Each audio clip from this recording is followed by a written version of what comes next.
Well, and among more news, we bring the remember of a historical fact and mark a before and after in the history of United States. We will explain what was the Spanish-American War, 1898, conflict between the United States and Spain that end of Spanish colonial rule in the Americas and results in the acquisition of territories by the United States in the Western Pacific and Latin America. Both Cuba and Puerto Rico exist as Spanish colonies from the arrival of the Spanish at the end of the 15th century until the Spanish-American War in 1898.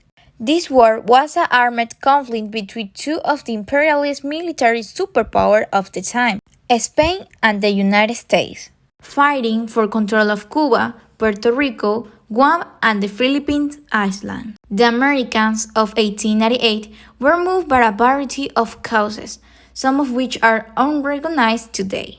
The most obvious and often discussed cause was the Yellow Press.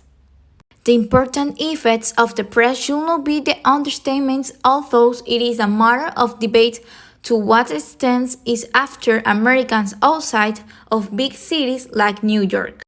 The press continually present the problem in the colonial government in Cuba, which exaggerates or fantastic stories of atrocities.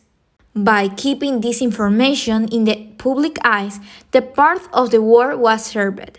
The loss of the battleship Maine and the appeals to Spanish treason made by the newspaper and not by the U.S. government of the American Navy was the final shock that allowed with usual isolation's American public to assess the war. Finally, the United States won the war and as a consequence took control of the aforementioned territories. Although officially Cuba received its independence from the United States shortly after the war in 1902, its diplomatic power was extremely limited as a result of the plot elements. This gave the United States the power to intervene in Cuban politics and recognize the legality of United States military bases of the island, such as Guantanamo, which still exists. Unlike Cuba, Puerto Rico did not show much political resistance of the United States invasion, and in 1917, with the passage of the Jones Act in the U.S. Congress, all Puerto Rico came as citizens they still are today. The consequences of this war were all of those that I can show here, like the independence of Cuba, the control of Caribbean and part of Asia, the annexation of Hawaii, and more consequences. We're talking Ursula Calderon, informing you historical facts that certainly interest you. Don't go away, we will continue with more news.